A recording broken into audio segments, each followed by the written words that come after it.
sa lagay ng ating panahon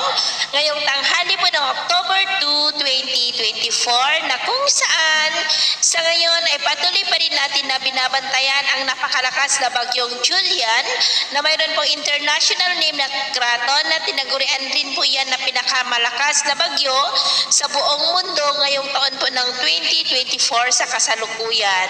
Nasa labas po ito ngayon ng ating area of responsibility pero nagbabanta ulit na papasok dito po sa ating PAR sa susunod na mga oras pabalik dito po sa loob pero kikilos naman po yan pataas at nagbabanta na mag-landfall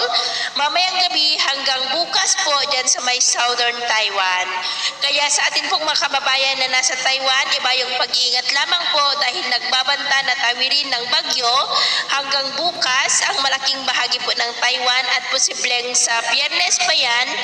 tuluyan na makakalabas sa ating area of responsibility. Sa ngayon po ay bahagya ng humina ang bagyo pero nananatili pa rin na napakalakas ito. Nasa super typhoon category pa rin. Nataglay ang lakas ng hangin na umaabot po sa 185 kilometers per hour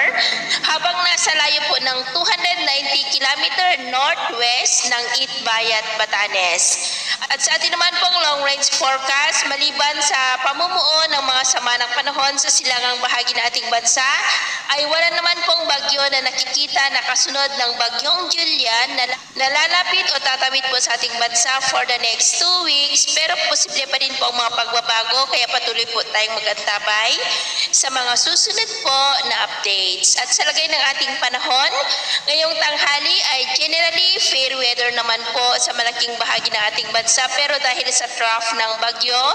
ay maulap pa rin ang kalangitan with isolated rains ilang bahagi po ng Batanes at Ilocos region. At sa susunod na mga oras ay asahan pa rin natin ang maayos na panahon sa malaking bahagi ng ating bansa pero dahil pa rin sa trough ng bagyo ay posible pa rin ang maulap na kalangitan with isolated light to heavy rains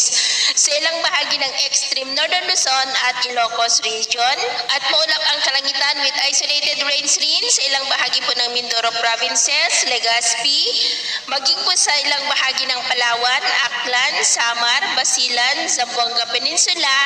at ilang bahagi ng Northern Mindanao, Davao at ilang bahagi ng Sorsogon. Kaya mag-ingat pa rin po tayo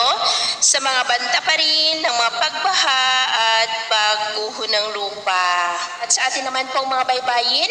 iwasan na muna natin ang papalaot po sa mga baybayin ng mga isla ng extreme northern Luzon at northern seaboard ng Cagayan, maging po sa seaboard ng Ilocos Norte at Ilocos Sur dahil ang mga alon po dyan ay posibleng aabot pa rin po hanggang sa 3 to 6 meters height. Kaya hanggat maaari ay iwasan na po muna natin ang papalaot dyan po sa mga may kulay pula para po mas makaiwas